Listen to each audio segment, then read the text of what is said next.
बंद तो फिर लुढ़क जाते थे।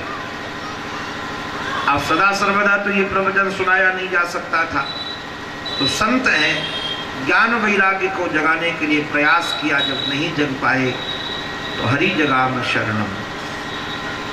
देखो भाई, उद्योग करना चाहिए, प्रमादी मत बनो।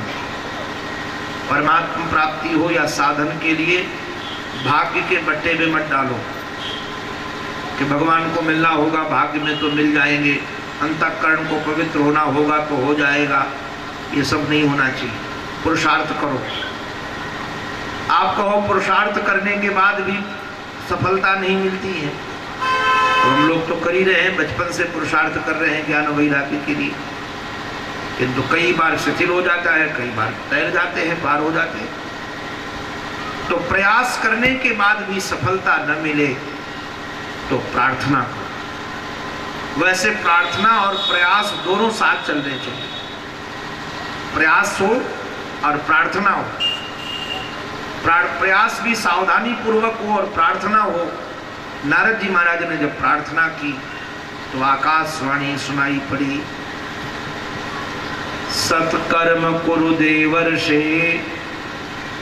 अरे देवर्षे, तुम सत्कर्म करो। और सत्कर्म किसे कहते हैं ये तुम्हें संत बताएंगे। ये भगवान भी महाराज बड़े विलक्षण, इनसे थोड़ा सावधान रहना। वैसे तो मैं हंसकर एक बात कहता हूँ, ये संत और भगवंत दोनों की मिली भगत है। ये दोनों अंदर अंदर से मिली है, समझौता है।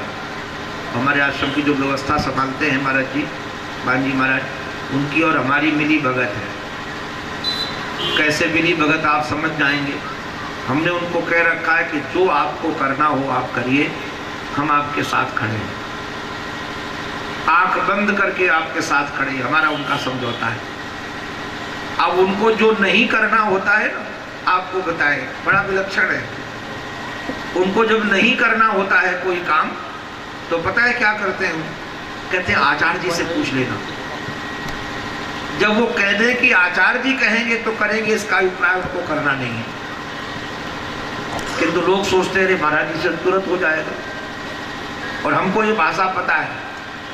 अगर उन्होंने किसी को ना करके कह दिया कि आचार्य जी करेंगे तो मेरे पास आता है, तो मुझे पता है कि उसको ना ही करना है। उसको हाँ करने की जरूरत नहीं, क्योंकि हम दोनों का अंदर से समझौता है, क्योंकि उनके मन की करना है हमको। ऐसे भगवान और संत दोनों मिले हुए हैं। आप भगवान से मिलोगे, आप देखिएगा, सबरी मैया भगवान से मिली, रामचरितमानस में इसको पढ़िएगा। भगवान कहते हैं मोते अधिक संत करि देखा। और प्रारंभ भगवान ने किया भक्ति का, प्रथम भगति संतन कर संगा, दूसर रति मम कथा प्रसंगा, गुरुपद पंकज सेवा, तीसर भक्ति अमान, चौथ भक्ति मम गुण गण करी कपट तजिगान। ये जो वर्णन किया संत से चालू किया। और अभिप्राय क्या है भगवान का कि आप संत से जुड़ो, मेरे से अधिक ज्यादा संत का ध्यान रखो, मेरे से अधिक संत का बंधन करो। किंतु यदि आप संत से मिलो, आप कोई भी संत से मिलो, वो नहीं कहेगा कि मेरा ध्यान रखो या मेरी फोटो रखो या मेरा भजन करो। आप सब साधु, सच्चा साधु होगा तो कभी अपने नहीं कहेगा कि मेरी बात मानो, वो कहेगा शास्त्र की बात मानो और भगवान का भजन करो। बिना भगवान के भजन किए हुए काम बनने वाला नहीं है। तुलसीदास जी महाराज कहते हैं यह सिद्धांत अपेय, ये सिद्धांत है कि बिना भजन किए कोई भवसागर पार होने वाला नहीं है। अभिप्राय क्या है कि दोनों एक हैं, हम भ्रम में पड़े हुए हैं। ये दोनों एक हैं, इसलिए भक्तमाल कार्य इस पर जोरनदारी से बात रख दी है। भक्त भक्ति भगवंत गुरु चतुर नाम बपु एक। महाराज इनके पद बंधन किए नासहि विघ्न अनेक। मैं अंदर की बात बता रहा हूँ, किसी को बताना मत, ये सीक्रेट मामला है जी, समझौता वाला। संयोग से जब नारद जी महाराज ने सुना कि सत्कर्म करो। ये सत्कर्म किसका नाम है ये संत बताएंगे। तो नारद जी संतों की खोज में निकले। किंतु कितनी बढ़िया बात है, आपको ये आपकी दृष्टि खींच रहा हूं, बहुत सारे संत उनके जीवन में आए। कई ऐसे संत भी आए कि नारद जी को आता हुआ देखकर कुटिया छोड़कर भाग गए।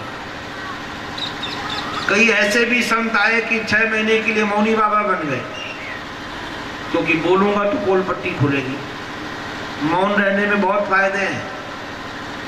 आपको बताए, मूर्ख से मूर्ख व्यक्ति को भी विद्वान बनाया जाता है, बनाया जा सकता है मौन से।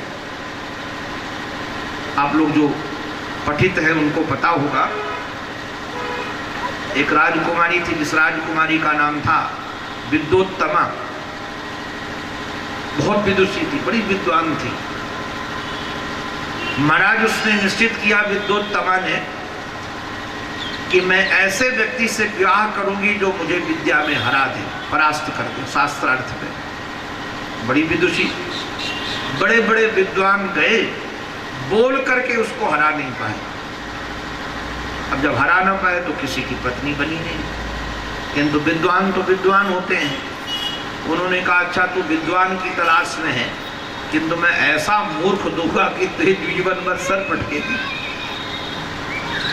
महाराज ये विद्वान लोग मूर्ख की तलाश में निकल पड़े। एक ऐसा मूर्ख मिला, ऐसा मूर्ख मिला, वो ऐसे संसार में उससे बड़ा मूर्ख विद्वानों को मिला नहीं था। गड़रिया भेड़ चराता था। भेड़ों को पत्ता काटने के लिए जिस डाली पर बैठा था उसी डाली को काट रहा था। तो डाली कटेगी तो नीचे गिरेगा, मरेगा। विद्वानों ने कहा इससे बड़ा मूर्ख कहाँ मिलेगा कि जिस डाली पर बैठा उसी को काट रहा है। बड़े प्रेम से विद्वानों ने कहा नीचे उतरो। उतर के आया, ब्याह करोगे? बड़ा मुस्कुराया। आप देखना जितने मूर्ख लोग होते हैं ब्याह के लिए 24 घंटा तैयार, और महाराज उनकी ब्याह की बात कर दो तो सोचते हैं कि मिस्री घुस गई।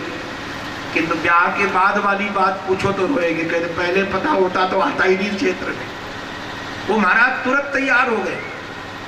तैयार हो गए, विद्वानों ने कहा सुन, बोलना नहीं पड़ेगा, मौन रहना पड़ेगा, ब्याह में करा दूंगा बहुत बड़ी विद्वान राजकुमारी से। बोले बिल्कुल नहीं बोलूंगा। कहा कि एक काम करना, जो पूछे तो तुम इशारे पर बताना, ठीक है?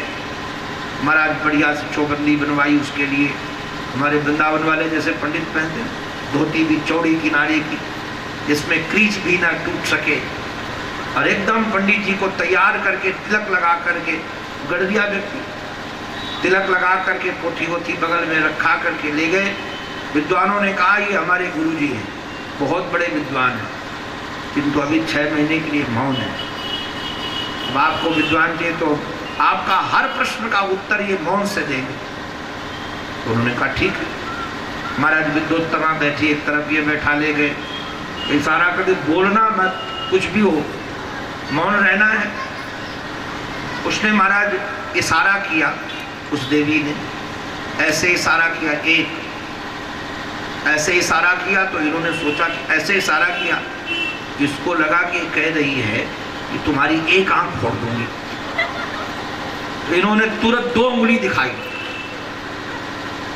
अब 2 उंगली दिखाई तो विद्योत्तमा ने कहा क्या आप कह रही है?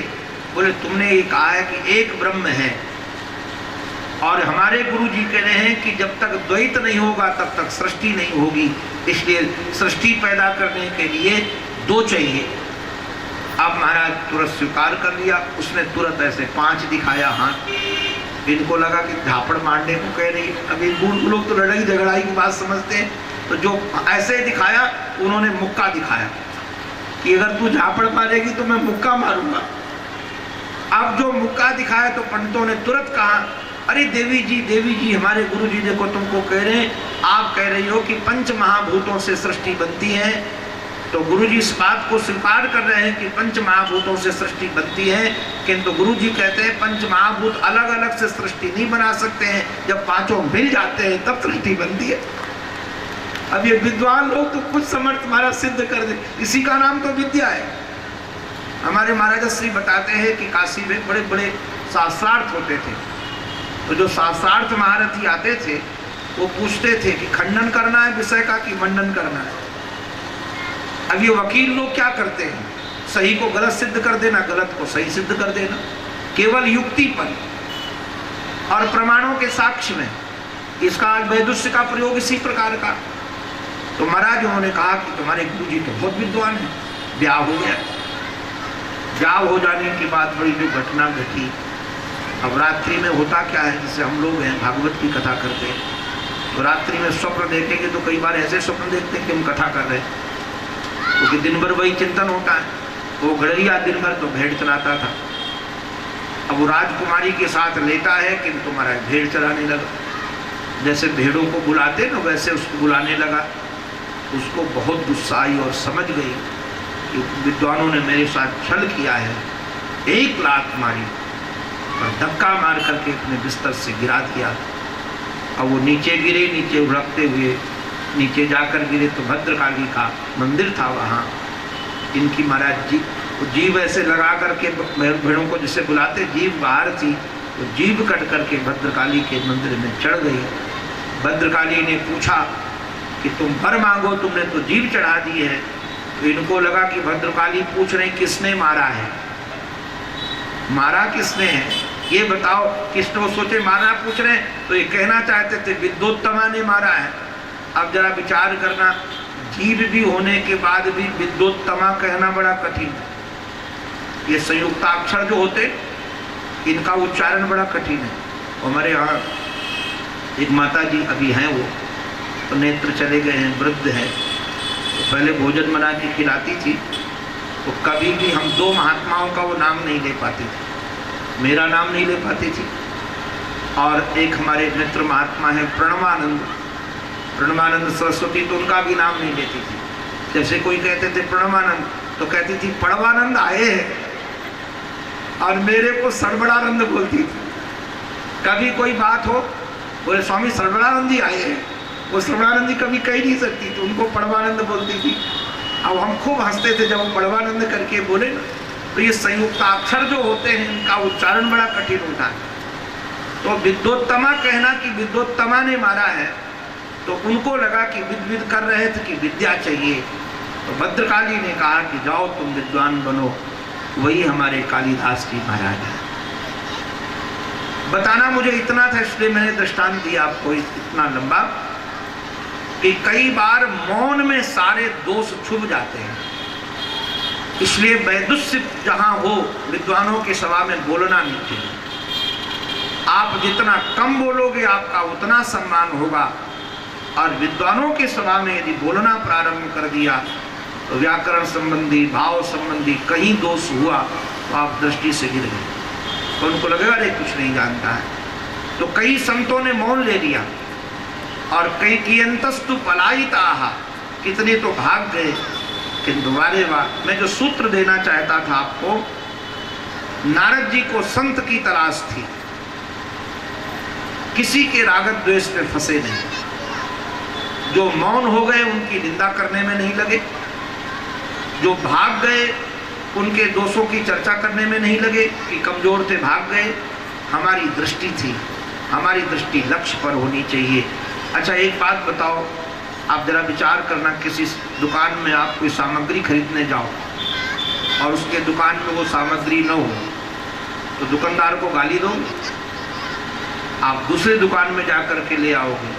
ऐसे यदि हमारे जीवन में ज्ञान और भक्ति वैराग्य की कामना है, आप इस कामना लेकर यात्रा प्रारंभ करो। जहाँ मिल जाए वहाँ से ले लो, और जिनसे न मिले उनकी गाली देने की भी जरूरत नहीं है। अगर गाली देने में आप ऊर्जा लगा दोगे तो आप कभी लक्ष्य तक नहीं पहुँच पाओगे। इसलिए कहीं किसी की निंदा करने की जरूरत नहीं है कि ऐसे महात्मा वैसे महात्मा। हमको जो चाहिए हमको मिले, काम पूरा हो गया। वो बद्रिकाश्रम में गए, उनकी लगन, उनका समर्पण, उनका जीवन जीने का ढंग, उससे भगवान प्रसन्न हुए और बद्रिकाश्रम में उनकी सनकादियों से मुलाकात हो गई। सनक सनंदन सनातन सनत कुमार ये दिव्य महापुरुष मिल गए। पूर्वेशाम अपि पूर्वजः। इन्होंने नारद जी को कहा कि नारद मैं बताऊं सत्कर्म किसे कहते हैं? सत्कर्म उसका नाम है। सत माने होता है परमात्मा। परमात्मा की प्राप्ति का जो कर्म है उसी का नाम सत्कर्म है, और परमात्मा की प्राप्ति का सत्कर्म है सत्संग। और इस समय यदि सत्संग की कोई धारा है उसका नाम श्रीमद् भागवत महापुराण है। और ये हम तुमको सुनाएंगे, किंतु हरिद्वार में, गंगा द्वार में, वहाँ आनंद नामक तट में आकर बैठे बड़े बड़े महात्मा सब सत्संग के लिए आ गए, क्योंकि हमारा श्रोता वक्ता ज्ञान निधि कथा राम के गुण हमारा तुम्हारा अनुभव है, क्योंकि यही जीता रहता हूँ। जैसा श्रोता होता है वैसी कथा होती है, जैसा वक्ता होता है वैसी कथा नहीं होती है, क्योंकि वक्ता यही होता है और कथा बदल जाती है। मैं कई बार सोचता हूं कि कथा ऐसी कैसे क्यों बहने लगी। तो कथा सदा सर्वदा बहती है श्रोता की वजह से। श्रोता का बहुत महत्व है कथाकार के लिए। जैसा श्रोता है वैसी कथा बहेगी। आप संपूर्ण रामचरितमानस का अवलोकन करें, अभी मैंने 9 दिन में ये देखा। तुलसीदास जी महाराज की कथा वही कथा है, किंतु उनकी अलग बहती है, क्योंकि उनका श्रोता मन है अपना। जागवल्क्य जी महात्मा यदि कथा करते हैं तो उनकी कथा बिल्कुल अलग होती है। उनका बोलने का ढंग अलग होता है, और उस बोलने के घर में पूर्व मीमांसा कर्मकांड समाया रहता है। कारण क्या है कि उनके भरद्वाज जी शिष्य हैं, और भगवान शंकर जब कथा करते हैं तो उनकी श्रोता भगवती हैं, जो साक्षात श्रद्धा स्वरूपा है, इसलिए रस से पूरी हुई वाणी होती है भगवान शंकर की। और वही कागभूषण जी महाराज कथा करते हैं तो अपने जीवन की जो अनुभूतियां हैं उनकी वो कथा से बहती हैं। उनका समर्पण, उनका जो प्रेम है वह लक्षित होता है वहाँ। तो कथा वही होने के बावजूद भी श्रोता के स्तर के आधार पर कथा बदल जाती है। इसलिए यहाँ वक्ता है नारद जी महाराज, श्रोता है नारद जी महाराज, और वक्ता है हमारे सनकादि। और नारद जी तो भक्ति का दान करने वाले, भक्ति से भरे हुए, और जिनका महाराज संकल्प है नारद जी का। नारद जी ने संकल्प किया है भक्ति महारानी के सामने कि गेहे गेहे जने जने, तुमको घर घर में, तुमको जन जन में। मैं विचार कर रहा था एक दिन कि नारद जी महाराज का ये संकल्प कैसे पूरा होगा। नारद जी कहते हैं घर घर में जन जन में तुम्हारी स्थापना कर दूंगा, और यदि नहीं कर पाऊंगा तो मैं हरि का दास नहीं कहलाऊंगा। ये उस महापुरुष का संकल्प है। और यही कारण है कि आज की जो कथाएं हो रही हैं वो सारी की सारी लगभग कथाएं नारद पद्धति से होती हैं, और नारद पद्धति के माध्यम से ही भक्ति को घर घर में जन जन में पहुंचाया जा सकता है। नारद भक्ति की, नारद महाराज पद्धति की कथा कौन है? नारद जी की पद्धति की कथा है संगीत प्रधान कथा। आप कहोगे संगीत प्रधान कथा क्या? अभी मैं वेदांत की चर्चा करने लगूं और अभी शुद्ध वेदांत सुनाने लगूं तो हमारी कथा में 2-4 लोग जजमान के बैठेंगे, 2-4 लोग आप पठित बैठोगे, और ये सब बच्चे खिसक जाएंगे, ये माताएं भी खिसक जाएंगी कि अभी हमको काम करना है। 50 बहाना होते खिसकने के, किंतु यही संगीत प्रधान कथा हो, बीच बीच में भजन हो जाए, बीच बीच में थोड़ा चुटकुले हो जाए तो सब बैठ जाएंगे। चलते फिरते लोग भी महाराज बैठ जाते हैं, भजन होने लगता है। तो मैं तो कई बार देखता हूँ भजन में, एक जगह मैं देख रहा था आश्चर्य कि हमारा भजन होता था, अभी जहाँ कथा थी वहाँ पीछे एक साढ़ था जो भजन राधिका शरण चालू करते थे, वो भी रस लेता था और बीच बीच में वो बोलता था। हमको बड़ा आश्चर्य लगा, हमारी कथा में एक बार भी नहीं बोलता था। एक दिन में जो संगीत चलता था और ये गाना प्रारंभ करे तो वो भी बोलता था। हमने कहा वाह वाह, हमारी कथा का तो आनंद ये साढ़ नहीं ले रहा, इनका पूरा ले रहा है। तो हमको उस दिन समझ में आया कि नारद पद्धति है गेहे गेहे जने जने से ही स्थापित हो सकेगी।